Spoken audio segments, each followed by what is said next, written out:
Hello everyone, welcome back to this channel.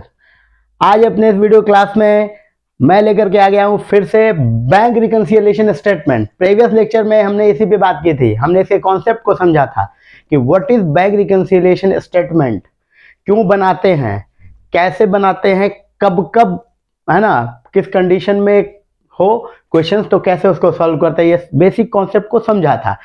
आज एक full fledge questions को समझेंगे। हाँ, हम उठा करके क्वेश्चंस हमने यहाँ पे लिया हुआ है, उस क्वेश्चंस को यहाँ पे फॉर्मेट के साथ समझेंगे कि कैसे कैसे हम बैंक रिकंसिलिएशन स्टेटमेंट प्रिपेयर करते हैं। ठीक है, तो आइए क्वेश्चंस को रीड कर लेते हैं, है ना। तो क्वेश्चंस यहाँ पे है, prepare a bank reconciliation statement from the following particulars as on 31 March 2022। Always BRS कब बनता है? एज ऑन डेट, है ना। इसी किसी पीरियड के लिए नहीं बनता है, एज ऑन डेट बनता है, क्योंकि ये स्टेटमेंट है एक। अब देखते हैं क्वेश्चंस। देखिए, debit balance as per bank and as per bank column of cash book, है ना। कैश बुक केट का डेबिट बैलेंस दे रखा है, तो हमने चार में बिगनिंग पॉइंट्स हम जानते हैं, हमने प्रीवियस लेक्चर में हमने पढ़ा हुआ है कि चार बिगनिंग पॉइंट्स होते हैं, है ना, बीआरएस बनाने के लिए। Balance, debit balance as per passbook, sorry, debit balance as per cash book, credit balance as per cash book, debit balance as per passbook और credit balance as per passbook. ये चार कंडीशन है, तो उसमें से एक कंडीशन यहाँ पे है कि debit balance as per cash book, है ना, bank column of cash book. Cash book का हमेशा बैंक कॉलम ही होता है ना। जब बीआरएस बनाते हैं तो क्या बैंक कॉलम वाले कब, है ना, रिकंसाइल किससे करते हैं? पासबुक से करते हैं। चलिए, तो यहाँ पे क्या लिखेंगे हम? Beginning point, balance as per cash book. देखिए, डेबिट बैलेंस है ना, मतलब फेवरेबल बैलेंस है। हाँ, तो यहां पे हम लिखेंगे 18,60,000 ये बैलेंस है। और जब कैश बुक का डेबिट बैलेंस है, तो हमें क्या देखना है कि पासबुक के क्रेडिट बैलेंस में क्या हुआ होगा, है ना। मींस यहां पे फेवरेबल बैलेंस है, तो पासबुक के फेवरेबल बैलेंस में क्या फर्क पड़ा होगा इन सारे, है ना, सिचुएशंस के हिसाब से। पहला पढ़ते हैं यहाँ पे, cheque issued to creditor ₹3,60,000 but not presented to bank for payment. मतलब चेक इशू कर दिया है, तो जैसे ही हमने चेक इशू किया होगा, हमने अपने कैश बुक के बैंक कॉलम को कम कर लिया होगा। चेक इशू किया तो हमारा कैश बुक कम हो गया, लेकिन क्या हुआ, बैंक में वो प्रेजेंट किया ही नहीं जिसको चेक दिया था, तो बैंक में तो हमारा बैलेंस क्या हुआ है? बढ़ा हुआ है ना, बढ़ा हुआ है। तो हम क्या करते हैं? अपोजिट चलते हैं। अगर कैश बुक का बैलेंस लेके चल रहे हैं, तो हमें पासबुक में देखना है, जो पासबुक में हुआ है वही करते हैं। तो यहाँ पे क्या करेंगे? पासबुक में बढ़ा हुआ होगा, क्योंकि वहां से कम हुआ ही नहीं, तो ऐड कर लेंगे। चेक इशूड बट, है ना, नॉट प्रेजेंटेड, है ना, टू द बैंक। ठीक है, यहां पे कितना अमाउंट है? 3,60,000। ठीक है, पहला आ गया। दूसरा पढ़ते हैं, डिविडेंड रिसीव्ड बाय बैंक, है ना, ₹2,50,000 but not entered in the cash book. Means क्या होता है ना, कभी कभी कुछ चीजें डायरेक्ट बैंक के पासबुक में, हमारे बैंक अकाउंट में आ जाती हैं। तो डिविडेंड किसी शेयर में इन्वेस्ट किया होगा, उससे डिविडेंड मिला होगा, तो डायरेक्ट हमारे बैंक में आ गया, बैंक के पासबुक में, तो वो बैलेंस हमारा बढ़ गया। लेकिन हमें इंटर कैश बुक में हमें पता ही नहीं था, तो कैश बुक में इस डेट को हमें पता नहीं है ये ट्रांजेक्शन के बारे में, है ना, इस वाले के बारे में। तो क्या हुआ, हमारा कैश बुक तो घटा हुआ है, लेकिन पासबुक का क्या है? बढ़ गया है ना। तो जो पासबुक में हो रहा है वही करना है। तो यहाँ पे क्या लिखेंगे हम? ऐड कर लेंगे। ऐड वाले में dividend received by the bank ₹2,50,000। ठीक है, अब नेक्स्ट पढ़ते हैं, interest allowed by the bank. Interest allowed किया मीन्स इंटरेस्ट दिया, है ना, बैंक ने हमारे अकाउंट में इंटरेस्ट दिया, लेकिन कैशबुक में पता नहीं है। ठीक, कैशबुक में अभी हमने किया नहीं है, यहाँ पे कुछ लिखा नहीं है कि कैशबुक में क्या हुआ, लेकिन ये अंडरस्टूड है, ऐसा ये हो तो ये अंडरस्टूड है कि बैंक में तो हुआ, प्लस किया हमारे बैलेंस को, लेकिन कैशबुक में हमने इसको प्लस नहीं किया है। तो जो बैंक में हुआ है, जो पासबुक में हुआ, वही करना है हमें, तो इसको भी ऐड कर लेते हैं हम। ठीक है, इंटरेस्ट अलाउड बाय बैंक कितने से 6250। ठीक है, नेक्स्ट पढ़ते हैं, cheque deposited into bank. Cheque deposit किया into bank, was dishonoured but no intimation receive. Cheque deposit किया था, तो देखिए क्या हुआ होगा, चेक जैसे डिपॉजिट किया होगा तो हमने अपने कैशबुक में बैलेंस को बढ़ा लिया होगा। ठीक है, लेकिन क्या हो गया, ये डिसऑनर हो गया। डिसऑनर मीन्स वो चेक का बैलेंस खत्म हो गया, पासबुक से कम हो गया है, लेकिन वो इंटीमेशन अभी तक हमारे को इस डेट पे नहीं मिली है। पासबुक में कम हो गया बैलेंस चेक डिसऑनर होने की वजह से, तो हमें भी क्या करना पड़ेगा, कम करना पड़ेगा। तो हम यहां पे कर लेंगे लेस लिखेंगे चेक, है ना, चेक डिपॉजिटेड, है ना, अर्लियर, पहले cheque deposit earlier, now dishonoured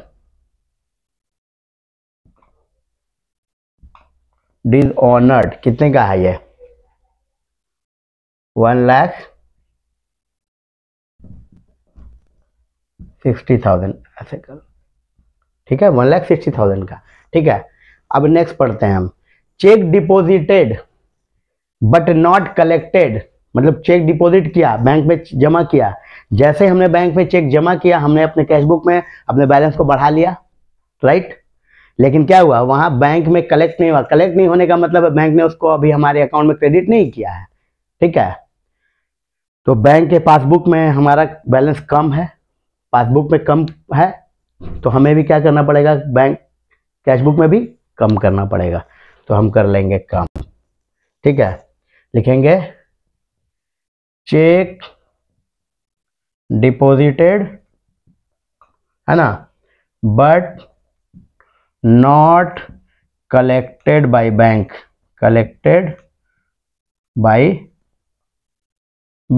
कितना है, 7,70,000।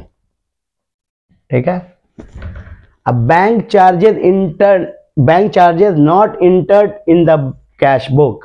बैंक बहुत सारे चार्जेस लेती है, हम अकाउंट रखते हैं तो, है ना, तो क्या किया बैंक ने, चार्ज तो किया हमारे, मतलब चार्ज करने का मतलब क्या होगा, पासबुक घटाया होगा, हमारे बैंक को डेबिट किया होगा वहां पे, है ना, हमारे अकाउंट को, तो चार्ज मतलब लेस कर दिया होगा, है ना, किसके अगेंस्ट, बैंक चार्जेस के अगेंस्ट 1,000 से कम कर दिया होगा, लेकिन not entered in the cash book, मतलब हमें पता नहीं था इस डेट में कि ऐसा कुछ हुआ है। ठीक है ना, तो ओमिशन वाला केस है ना, नहीं हुआ, तो हमें क्या करना पड़ेगा, जैसे पासबुक में कम हुआ बैंक चार्जेस के नाम पे 1,000, तो हमें यहाँ पे, है ना, कम करना पड़ेगा, तो हम कर लेंगे कम। Bank charges not entered in cash book. ठीक है, 1,000। ठीक है, नेक्स्ट लास्ट वाला पढ़ ले। एक चीज को ध्यान से समझिएगा, बहुत कॉन्सेप्चुअल है, मतलब बिल्कुल कॉन्सेप्ट तो है ही है, कॉमन सेंस भी इसमें बहुत अप्लाई हो रहा है। मैंने प्रीवियस लेक्चर में कहा था कॉमन सेंस, चीजों को बड़े आराम से समझना है, इसलिए मैं धीरे धीरे इसको बता रहा हूँ, एक्सप्लेन करके बता रहा हूँ, है ना, तो समझिएगा, पढ़िए इसको, देखिए, bank paid house tax on behalf, है ना, but no intimation receive from bank. Means क्या हुआ, हाउस टैक्स मकान होता है ना, उसमें हाउस टैक्स गवर्नमेंट को पे करना पड़ता है हमें, तो हम क्या होता है ना, पिछले लेक्चर में भी बताया था, कुछ इंस्ट्रक्शन हम अपने बैंक वाले को दे रखे होते हैं कि कुछ ऐसा पेमेंट है, like insurance premium, house tax, electricity payment, mobile bill payment, ये आप डायरेक्ट हमारे बैंक से पे कर दीजिएगा, टाइम जब भी टाइम आएगा, जब भी, है ना, डिमांड रेज होगा। तो यहाँ पे भी वही हुआ है, बैंक ने हमारे अकाउंट से पे कर दिया है, किसको, हाउस टैक्स, गवर्नमेंट को पे कर दिया होगा हमारे बिहाफ में 1,75,000। लेकिन अभी तक इस डेट को हमें ये इंटीमेशन नहीं था, पता नहीं था। मतलब क्या हुआ, पासबुक में जैसे ये पे किया तो हमारे बैंक ने क्या किया, हमारे बैलेंस को पासबुक में कम कर दिया इतने से। कैशबुक में तो ये कम हुआ नहीं, तो हमें क्या करना है, यहाँ पे पासबुक के हिसाब से कम करना है, तो हम भी अपने कैशबुक को भी कम करेंगे। तो हम कम कर लेते हैं, लिखते हैं बैंक पेड हाउस टैक्स, है ना, ऑन बिहाफ, है ना, बट नॉट इंटीमेटेड, लेकिन इंटीमेशन हमें नहीं दिया है।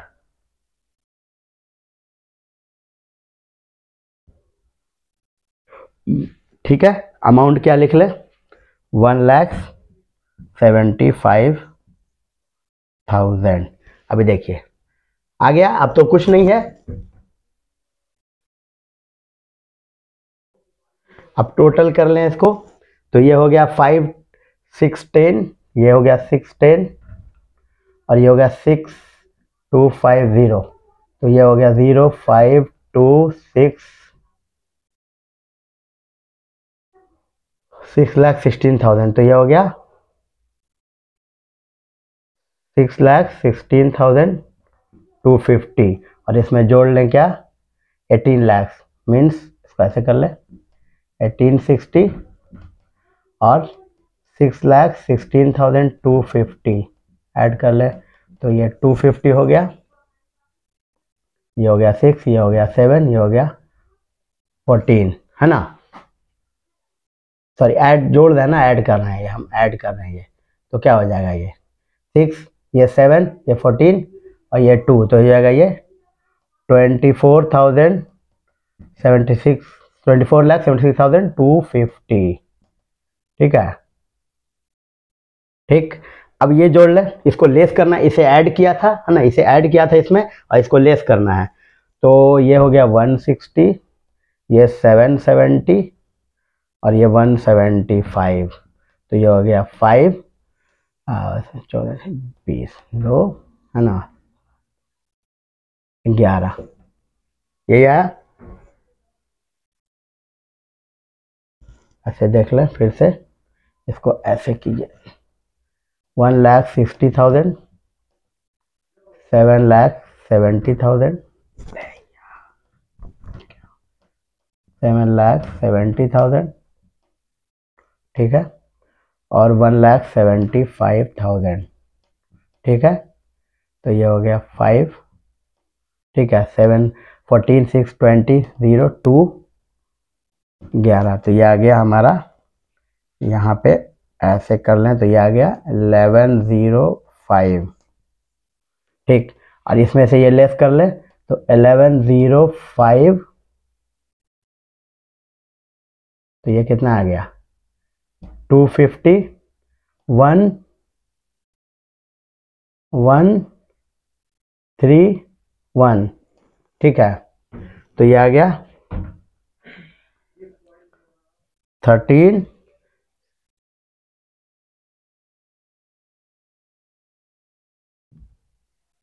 ठीक है, 13 कितना आ गया 11250। ये जो आया ना, ये क्या आ गया, इसको देखेंगे तो ये आ गया बैलेंस एज पर पासबुक, और पासबुक में ये क्या होगा, ये डेबिट क्रेडिट बैलेंस, ये डेबिट तो ये क्रेडिट, समझ रहे हैं, ये बैलेंस आ गया यहाँ पे, ठीक है। यही निकालना था हमें, रिकंसिलेशन का मतलब यही हो रहा है कि जो बैलेंस, जिसका बैलेंस दिया है उसके अगेंस्ट वाले को देखना है, तो टोटल एड लेस करके हमें हमारे पास आंसर में क्या आ जाएगा, बैलेंस एज पर पासबुक इतना, ठीक है ना। पासबुक में ये इतना रहा होगा, मतलब कैश बुक के बैलेंस को, है ना, लेकर के आना है कहाँ तक, पासबुक में। अगर पासबुक इस टाइम में, अगर पासबुक यहाँ पे होता तो उसमें यही बैलेंस दिखा रहा होता, यही मतलब बनता है अपना, ठीक है। अब इसको उल्टा समझते हैं, ठीक है, ये उसको हम उल्टा समझेंगे कि ये कैसे हो रहा है। ये देखिए, इसको हटा ले। अभी देखिए यहां पे अगर ऐसा होता कि ये डेबिट बैलेंस दे रखा है, यहां अगर क्रेडिट बैलेंस होता है, ये अगर यहाँ पे क्रेडिट होता है, ये अगर क्रेडिट बैलेंस मान लेते हैं, यहाँ पे ये क्रेडिट बैलेंस होता है, मतलब समझ रहे हैं, अनफेवरेबल, ये होता क्रेडिट, ये क्रेडिट बैलेंस होता मीन्स निगेटिव बैलेंस होता, अनफेवरेबल, ओवरड्राफ्ट जिसको बोलते हैं। तब क्या करते हैं, तब देखिए यहाँ पे ये हो जाता क्रेडिट और ये हो जाता, अब ये नहीं आया है, पहले अब देख लें कि क्या आने वाला है ना, क्या आने वाला ये देख लेते हैं हम। ठीक है, अब चलते हैं हम, फिर से कॉन्सेप्ट को समझना है कि ये कैसे चलेगा। ठीक है, अब देखिए balance as credit balance as per bank column of cash book इतना दे दिया, अब ये निगेटिव बैलेंस है। ठीक है ना, मतलब अब उल्टा सोच के चलना है कि ये निगेटिव बैलेंस है, तो पासबुक के निगेटिव बैलेंस में क्या फर्क पड़ा होगा, ये सारे ट्रांजेक्शन्स के वजह से, ये सारे एरर ओमिशन या टाइमिंग डिफरेंस की वजह से क्या फर्क पड़ा होगा वो देखेंगे। ठीक है, अब ये हमने लिख लिया यहाँ पे। अब देखिए पहला, cheque issued to creditor but not presented to the bank for payment. Cheque issue किया तो देखिए, अब निगेटिव केस से सोचना कि हमारा निगेटिव बैलेंस है, हमने चेक इशू किया होगा तो हमने अपने कैश बुक में क्या किया होगा, अपने निगेटिव बैलेंस को बढ़ा लिया होगा ना। जैसे ही चेक इशू किया तो ऑलरेडी हमारा निगेटिव कितना था, 1860, तो हमने अपने निगेटिव बैलेंस को बढ़ा लिया होगा कैश बुक में। लेकिन पासबुक में क्या हुआ, ये तो गया ही नहीं ना, प्रेजेंट किया ही नहीं, तो पासबुक में हमारा निगेटिव बैलेंस क्या है, कम है ना, हमारा निगेटिव बैलेंस कम है पासबुक में। ठीक, तो पासबुक में कम है, तो ये देखिए ये कैसे लेस हो जाएगा, ये देखिए ये लेस हो जाएगा और ये ऐड हो जाएगा, ये ऐड हो जाएगा। अब देखते जाएंगे, ऐसे ऐड ये नहीं करना है कि अच्छा ये जी क्वेश्चन है तो इसको उल्टा कर लेंगे, ऐड वाले को लेस, लेस वाले को ऐड, नहीं, ऐसा नहीं समझना है इसको। ठीक है, तो समझे ना कि ऑलरेडी हमारा निगेटिव बैलेंस था, हमने चेक इशू कर दिया तो हमने और निगेटिव कर लिया होगा और निगेटिव बैलेंस को बढ़ा लिया होगा। लेकिन पासबुक में क्या हुआ, वो तो अभी चेक प्रेजेंट हुआ ही नहीं है, तो हमारा निगेटिव बैलेंस पासबुक में नहीं बढ़ा है। That means negative balance passbook में कम है, घटा हुआ है, निगेटिव बैलेंस की बात कर रहे हैं, तो हमने घटा लिया। अब नेक्स्ट चलते हैं, अगला, dividend receive by the bank. अब बैंक ना रिसीव किया डिविडेंड हमारे बिहाफ में, है ना, but not inter in the cash book. Dividend जैसे रिसीव किया तो देखना है, हमें नहीं पता अभी कैश बुक में क्या हुआ, पासबुक में क्या हुआ ये देख रहे हैं हम। तो पासबुक में क्या, डिविडेंड जैसे रिसीव किया तो हमें निगेटिव बैलेंस को कम कर दिया, है ना, पहले से निगेटिव था और कुछ पॉजिटिव होके आ गया, तो अल्टीमेटली क्या हुआ, निगेटिव कम हो गया, कम हुआ। देखिए डिविडेंड रिसीव लेस में आ गया ना, कम कर दिया हमने। ठीक है, हमने कम कर दिया, इसको लिख। ठीक है, अब इस पे आते हैं, interest allowed by the bank. अब इंटरेस्ट, बैंक ने इंटरेस्ट अलाउ किया तो क्या किया होगा बैंक ने, जैसे इंटरेस्ट अलाउ किया तो हमारे निगेटिव बैलेंस को कम किया, क्योंकि इंटरेस्ट अलाउ किया तो प्लस वाला फिगर है वो, हाँ, और ऑलरेडी निगेटिव चल रहा था हमारा, तो हमारा निगेटिव तो अल्टीमेटली कम हो गया ना बैलेंस, निगेटिव घटा तो निगेटिव घटा तो कम हो गया, है ना, तो निगेटिव बैलेंस कम हो रहा है, इंटरेस्ट अलाउड बाय बैंक, ये आ गया। अब आगे समझते हैं, cheque deposited into bank but dishonoured. अब जैसे ही चेक डिपॉजिट किया बैंक में, ठीक है, तो चेक डिपॉजिट किया तो हमने अपने निगेटिव बैलेंस को कैश बुक में क्या किया होगा, चेक डिपॉजिट किया तो हमने अपने निगेटिव बैलेंस को हमने कम कर लिया होगा, कम कर लिया, राइट।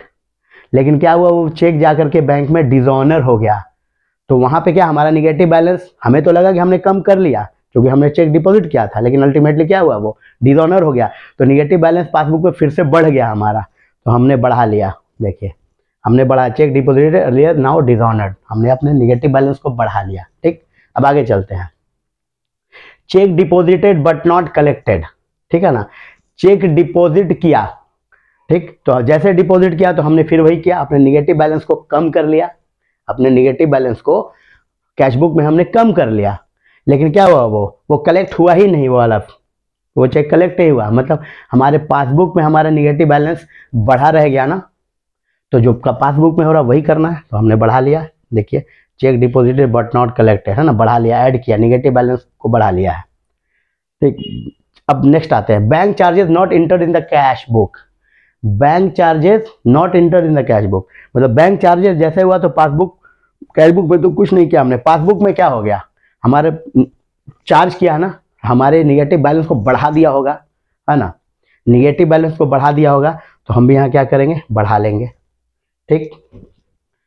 बैंक, अब लास्ट वाला पढ़ते हैं। बैंक पेड हाउस टैक्स, वही अब जैसे बैंक ने पे किया हाउस टैक्स, है ना, हमारे बिहाफ में, तो बैंक ने पे किया, कैशबुक में हमें कुछ नहीं पता, बैंक ने जैसे पे किया तो हमारे निगेटिव बैलेंस को बढ़ा लिया, है ना, और निगेटिव बढ़ गया हमारा, ओवरड्राफ्ट बढ़ गया हमारा। ठीक, तो हम क्या करेंगे, क्योंकि कैशबुक में इसकी कोई एंट्री इंटीमेशन था नहीं, तो कैशबुक कुछ किया नहीं, तो हमें कैशबुक में भी बढ़ाना पड़ेगा अपने निगेटिव बैलेंस को, तो बढ़ा लिया, ऐड कर लिया। अब ये टोटल देखिए यहाँ पर उल्टा हो रहा है, यहाँ पे ये क्या करना है, हमें लेस करना है, तो 1860, ठीक है, लेस 6,16,000,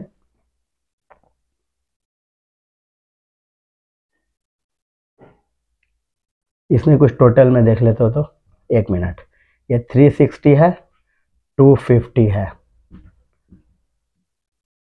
हाँ ठीक है ना। तो क्या करेंगे, 1860 है ये हमारा, और ये माइनस, ये है क्या है, लेस हो रहा है ना, तो माइनस है, ये माइनस 6,16,250, तो ये आ गया हमारा 750, ठीक है।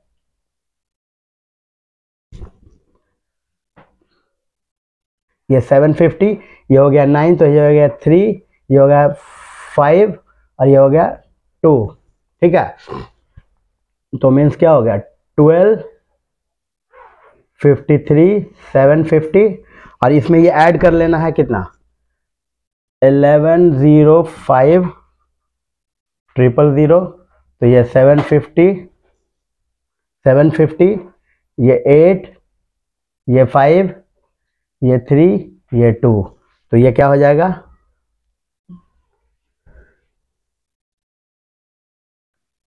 2,35,000, सॉरी 23,58,750। अब ये देखिए क्या हो रहा है, ये क्रेडिट बैलेंस है ना इस बार, तो इसका उल्टा आएगा ना, ये डेबिट बैलेंस, मतलब ये क्या है, ये भी अनफेवरेबल है, अनफेवरेबल, क्या बोलते हैं, ओवरड्राफ्ट, है ना, ये भी अनफेवरेबल ही है, लेकिन इतना था, लेकिन पासबुक में बैलेंस कितना आ रहा होगा, ये आ रहा होगा अनफेवरेबल में। ये भी क्या है, ये हमारा अनफेवरेबल,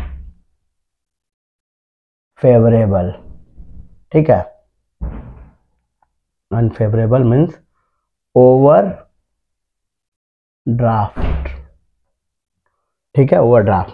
समझ में आया, ये दोनों कॉन्सेप्ट समझ गए होंगे। आई होप कि जब डेबिट बैलेंस हो, मतलब फेवरेबल बैलेंस हो, तो कैसे कैसे चीजें चलती हैं, और जब क्रेडिट बैलेंस हो अनफेवरेबल, तो कैसे कैसे चीजें चलती हैं, ठीक है।